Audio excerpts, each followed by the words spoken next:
जी शुक्राना गुरु जी, अनंतम शुक्राना हमारे गुरु जी महाराज का। ओम नमः शिवाय, शिव जी सदा सहाय। ओम नमः शिवाय, गुरु जी सदा सहाय। शुक्राना, अनंतम शुक्राना।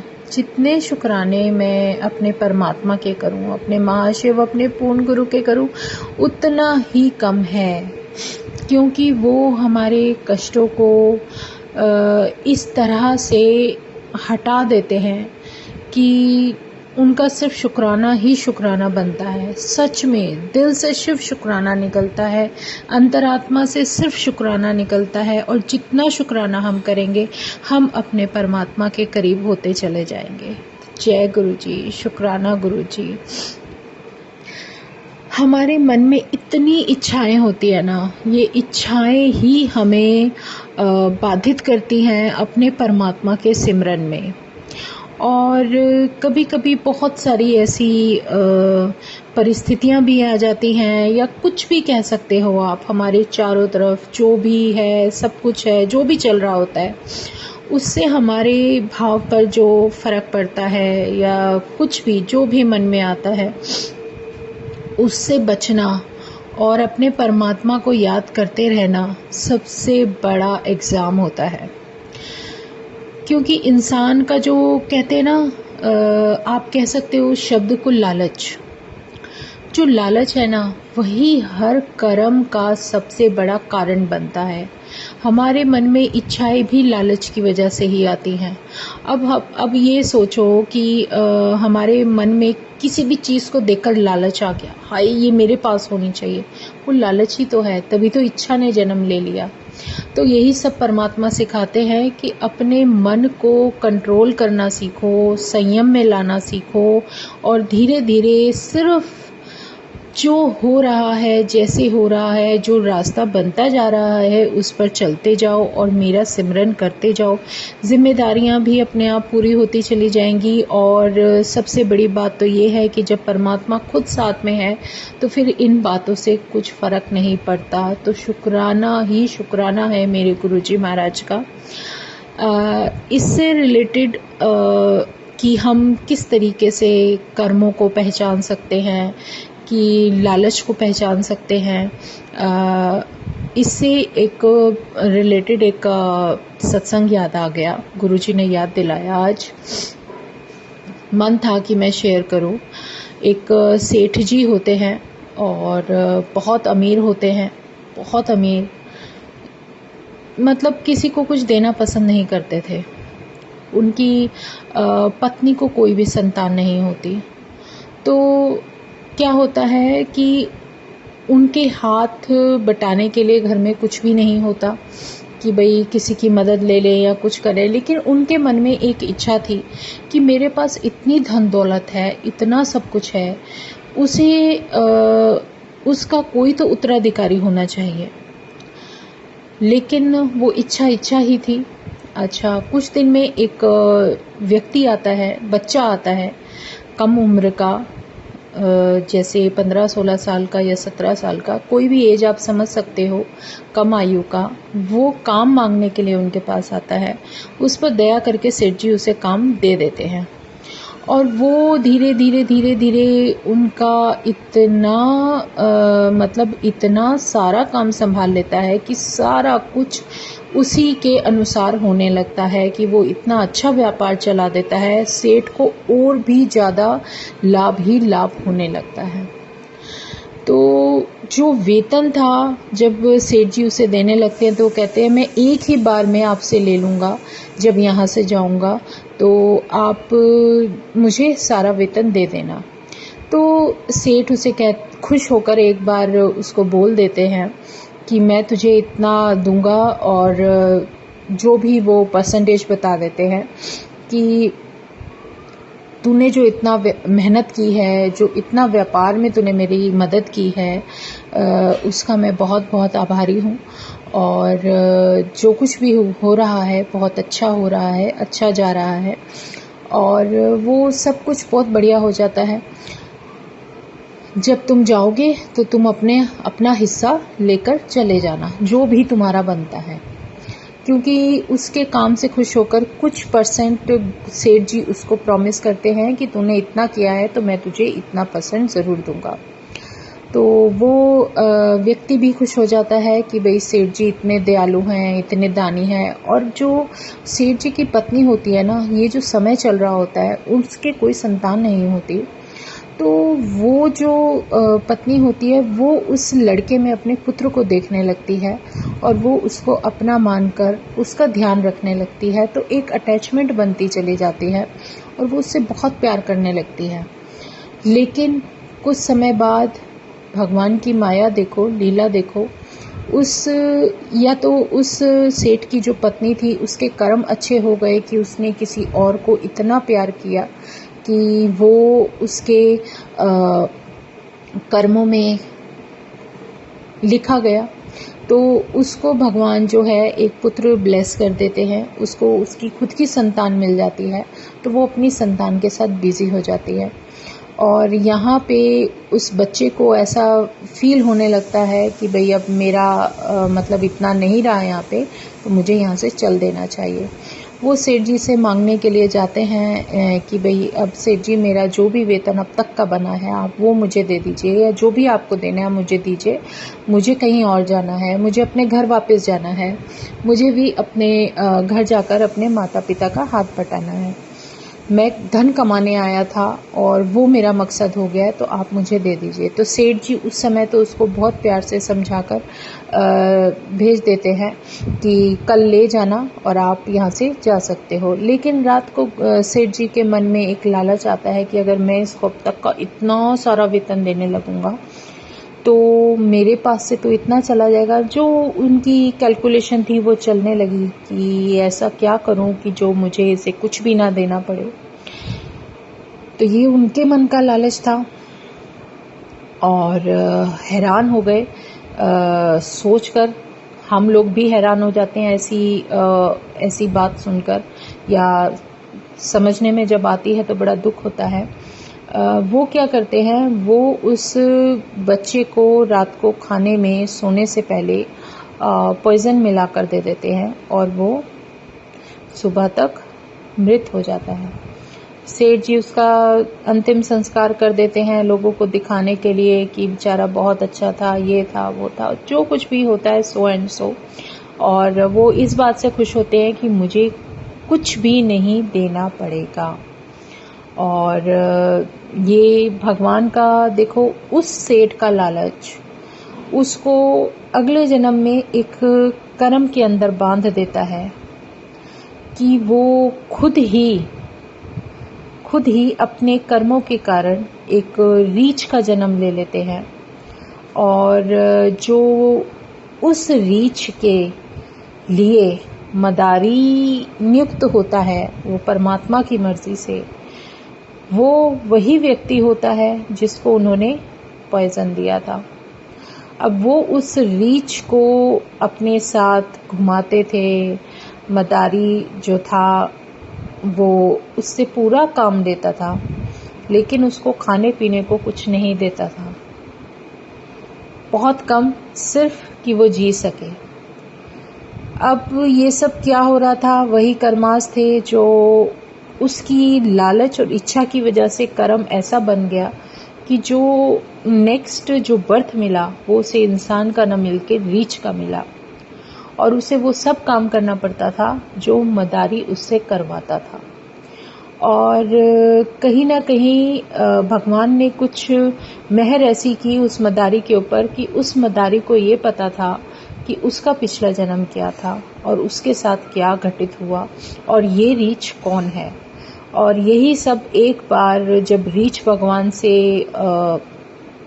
प्रार्थना करने लगता है कि मैं भूख से मर रहा हूँ, मुझे ये हो रहा है, मतलब उसकी जो भी प्रार्थनाएं थी, एक दिन एक संत वहाँ पर आते हैं और उस रीछ को ज्ञान देते हैं कि तुम ये जन्म क्यों ले रहे हो और ये तुम्हें मिला क्यों, और उसके सारे कर्मास जो है उसको बता दिए जाते हैं। उसके बाद से उसकी कंप्लेनिंग बंद, क्योंकि हमारी कंप्लेनिंग क्या होती है परमात्मा के सामने कि हमारे साथ ये क्यों हुआ, हमारे साथ ये क्यों हो रहा है, और सब कुछ कार्मिक सर्कल है, कुछ भी अलग नहीं है। जो कुछ भी हमारे साथ घटित होता है वो हमारे ही कर्म होते हैं।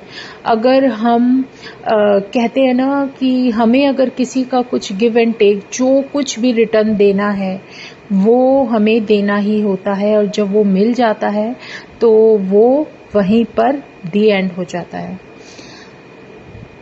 इससे रिलेटेड मेरे पास एक प्रसंग है जो मेरी दादी माँ ने बचपन से ही मुझे कितनी बार सुनाया था, वो मैं आप लोगों के साथ शेयर करती हूँ। वो भी एक ज्ञान की ही बात है। उन्होंने ये सच में मेरी दादी माँ ने ही मुझे सुनाई थी काफ़ी बार, कि एक किसान होता है और वो खेत में बहुत मेहनत करता होता है। तो बहुत मेहनत करके कमाता है और जो कुछ भी होता है घर में उसी में उसकी पत्नी और वो खुश रहते होते हैं। तो एक बार उनकी प्रार्थनाओं से, बहुत प्रार्थनाओं से, मन्नतों से, मन्नत मांगने के बाद उनको एक संतान प्राप्त होती है। और वो संतान उसके घर में जब जन्म लेती है तो कुछ दिन बाद उस संतान के साथ ऐसा कुछ होता है कि वो बीमार पड़ जाती है। उसकी बीमारी से व्याकुल होकर किसान की पत्नी का निधन हो जाता है और किसान बहुत कोशिश करता है कि कितना कमाऊं ताकि मैं उस बच्चे का इलाज कर सकूं, क्योंकि पत्नी तो रही नहीं है। उस बच्चे का जितना इलाज हो सके वो करूं। हमारे कार्मिक देखो कि हमें कुछ ना कुछ पे करना पड़ता है और हर कुछ सब कुछ पे करना है, गिव एंड टेक सारा यहीं पर है। उसमें क्या होता है कि जैसे ही वो लाता था और सारा कुछ जो भी धन था उसका उसकी बीमारी में लग जाता था, तो बहुत परेशान था बेचारा। तो एक बार उन्हें पता चलता है कि उनके जो नगर है उसमें एक बहुत बड़े पहुँचे हुए संत आए हैं, उनसे मैं पूछ कर आता हूँ कि क्या है क्या नहीं है। और वो जाते हैं उन संत के पास। तो संत पूरा ध्यान लगाते हैं, उसके बारे में जानते हैं और उसको फिर बताते हैं कि तू ऐसा कर, एक अमाउंट बता देते हैं कि अमाउंट जितना भी है, जो मैं तुझे राशि बता रहा हूँ, ये चाहे किसी से कर्ज ले, कुछ भी कर, ले जाकर उस बच्चे के सामने रख दे और रात को बाहर खिड़की में से देख लेना, जो हकीकत होगी वो तुझे दिख जाएगी। वो ऐसा ही करता है। जाकर वो जितना अमाउंट उन संत ने कहा था उतना ही अमाउंट उस बच्चे के सामने रख देते हैं और गिनकर और बाहर आ जाते हैं और पुत्र को बोलते हैं कि मैं अभी आ रहा हूँ, तुम आराम करो, ये पैसे यहाँ रखे हैं तो ये तुम्हारे लिए लेकर आया हूँ। तो वो जैसे ही बाहर निकल के खिड़की के पास खड़े हो जाते हैं देखने के लिए कि संत ने कुछ कहा था तो देखूं ये क्या हो रहा है, तब वो देखते हैं कि अंदर वो बच्चा तो है नहीं जो उनका पुत्र था। वहाँ पर एक दाढ़ी वाला बहुत बुजुर्ग व्यक्ति बैठा है जो उस अमाउंट को गिन रहा है। और जैसे ही वो अमाउंट गिनता है वो पुत्र वहीं पर उस पुत्र के रूप में आ जाते हैं और प्राण त्याग देते हैं और वो धन वहाँ से गायब हो जाता है। शुक्राना है मेरे गुरुजी महाराज का कि पता नहीं क्या सीख देने के लिए इतना प्यारा साथ दिया कि बचपन से ही जो दादा दादी ने सिखाया शायद वो आगे के जीवन के लिए एक सीख बनकर हमारे जीवन में साथ देने वाला होता है। तो जब दादी ने ये स्टोरी सुनाई तो बड़ा अजीब लगा। वो संत के पास रोता रोता किसान जाता है और संत के आगे रोने लगता है कि संत जी आपने तो ऐसे से कहा था, वो तो मर गया, मेरा पुत्र भी चला गया, पत्नी भी चली गई। तो संत ने कहा तुम क्यों व्यर्थ विलाप कर रहे हो, ये सब कार्मिक ही है और कुछ नहीं है। तुम्हारा जितना तुमने कर्ज लिया था उस पुत्र से वो तुमने उसको लौटा दिया है, इसलिए वो चला गया। और यही सब कार्मिक है, इसमें मत फंसो, भगवान का नाम लो। और उस किसान ने भी फिर अपने आप को अपने ईश्वर के चरणों में सौंप दिया। सच्चाई बहुत बड़ी होती है। ये हमारे मन का जो लालच होता है, जो इच्छाएं होती हैं, यही हमारे कर्मों को सबसे ज़्यादा अफेक्ट करती हैं। हमें हमारे जीवन में सबसे बड़ी जो कहते हैं ना गोल्डन अपॉर्चुनिटी क्या हो सकती है, बताइए। जब हमारे जीवन में एक ऐसा भगवान ऐसे संत के रूप में आ जाए कि जिसने हमारे कल्याण का बीड़ा उठा लिया, हमें इस कार्मिक सर्कल से ही खींचकर बाहर निकालना है। और इस कार्मिक से निकालने के लिए जब वो खुद आ गए, हमारा हाथ पकड़ लिया, हमें दर्शन दिए और हमें हमारे जो भी बर्थ हमें मिला है उसके अनुसार हमें हर चीज़ से किस तरीके से निकाल कर लेकर जा रहे हैं, तो इस समय हमारे लिए भगवान से बढ़कर भी कौन है? वो व्यक्ति जो उस रूप में हमारे पास है, जो ये तो हमारी किस्मत है कि हमारा महाशिव हमारे गुरु, पूर्ण गुरु के रूप में हमारे साथ आकर खड़ा हो गया है। इससे प्यारा साथी और क्या होगा? वही एक है, सिर्फ वही उम्मीद है जो कि हमें इन सब से निकाल कर बाहर ले जाएगा। ये ही सच्चाई है। हमारे क्या किसी भी इंसान के जीवन में गुरु का महत्व बहुत होता है। गुरु ही है वो जो हमें इस भव सागर की नैया से पार ले जा सकता है, हमें मुक्ति दिला सकता है, जो कि हमें इन सब से बचाकर अपने गुरु चरणों में जो स्थान देता है ना, उससे बड़ा कोई स्थान होता ही नहीं है। ये वही स्थान है जहाँ पर रहकर हम सब कुछ उनके चरणों में डाल देते हैं। क्या तो कार्मिक अकाउंट है, क्या हमारा गिव टेक है, सब वही संभालते हैं और इससे बेहतरीन और कुछ भी हमारे जीवन में हो ही नहीं सकता। तो जब कभी भी ये समझने के लिए दिमाग प्रेशराइज हो जाता है कि ये क्या हो रहा है, ये क्या घटित हो रहा है, तो उससे छोड़कर हमें उस रास्ते पर चलना है जो सिमरन और नाम जप का गुरु ने हमें दिया है, और मन को संतुलित करते हुए, कार्य करते हुए, जो भी हमें सेवा बख्शी है गुरु ने, जो भी हमें जिम्मेदारी दी है, उन सबको करते करते हमें उसको याद रखना है। सबसे बड़ा तप हमारे जीवन का यही है कि हम अपने उस परमात्मा को अपने अंतर मन में, अपनी सॉल से इतनी पवित्रता के साथ, इतनी प्योरिटी के साथ याद करें कि सिर्फ उसका दर्शन ही हमारे जीवन में सबसे बड़ा गोल्डन समय होता है। वो घड़ी होती है जब वो हमारे जीवन में एंटर कर जाते हैं। इससे अच्छा बेहतरीन जीवन में कुछ हो ही नहीं सकता। यही सब समझने के लिए ही, यही सब कुछ जो भी ताने बाने चलते रहते हैं जीवन में, इस सब से निकलने के लिए सिर्फ एक पूर्ण गुरु का होना हमारे जीवन में बहुत ज़रूरी है। और जब इंसान के जीवन में पूर्ण गुरु आ जाते हैं ना, तो वो रास्ता जो दिखाते हैं उससे बेस्ट कुछ भी नहीं होता।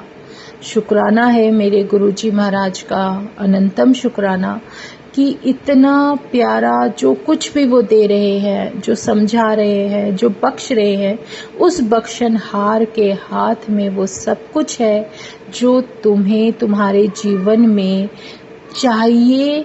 ये ज़रूरी नहीं, लेकिन जो तुम्हारे लिए सही है वही तुम्हें मिलता चला जाएगा। इससे बेहतरीन कुछ भी नहीं हो सकता। शुक्राना है मेरे गुरुजी का, अनंतम शुक्राना, क्योंकि हमारी किस्मत, हमारा बहुत अच्छा भाग्य समझ लो कि खुद महाशिव पूर्ण गुरु के रूप में आकर हमें ब्लेस कर रहे हैं, हमें अपने मंदिर में बुलाते हैं दर्शन के लिए। हमारे वो तो कहीं भी ब्लेस कर सकते हैं, लेकिन हम जो एक कर्म करते हुए चलकर जब बड़े मंदिर जाते हैं ना, तो वो जो हमारा कर्म बनता है ना, उस मंदिर में जाकर मत्था टेकने का, वो कर्म ही है जो हमें हमारे कर्मों से पीछा छुड़ाने में मदद करता है।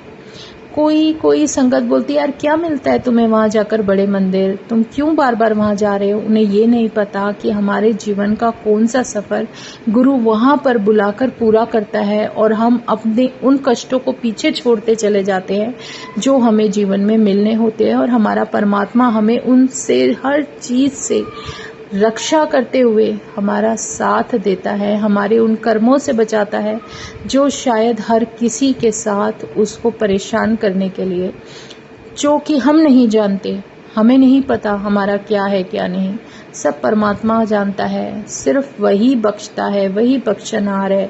शुक्राना है मेरे गुरुजी का जो इतना प्यारा अपना आशीर्वाद और अपनी ब्लेसिंग्स और अपना साथ दिया है कि हम लोग अपने परमात्मा को देखते हुए एक हिम्मत और ताकत के साथ आगे बढ़ते चले जाते हैं। शुक्राना है मेरे गुरुजी का, अनंतम शुक्राना कि जो तुमने इतना प्यारा रास्ता इस कलयुग में सिर्फ मतलब हम तो जानते भी नहीं थे, क्या तो तुमने हमारे ऊपर बख्शिशें बख्शी हैं, क्या मेहर की है, उसका अनंतम शुक्राना, अनंतम शुक्राना। जय गुरुजी। बस शुक्राना करने का जो एहसान किया है ना हमारे ऊपर, गुरुजी की बस ये समझ दे दी कि हाँ, कम से कम ये शुक्राना जो शब्द बोलना सिखा दिया, इसके सिवाय हमें आता ही क्या है। बस तुझे सिर्फ याद कर सकते हैं, तेरी मेहरों के सामने जो तू बख्शिशें बख्श रहा है उसके सामने तो हम इंसान कुछ किसी लायक है ही नहीं। तो जय गुरुजी, शुक्राना गुरुजी, अनंतम शुक्राना मेरे गुरुजी महाराज का। ओम नमः शिवाय, शिवजी सदा सहाय। ओम नमः शिवाय, गुरुजी सदा सहाय। शुक्राना, अनंतम शुक्राना। जय गुरुजी, जय गुरुजी, जय गुरुजी।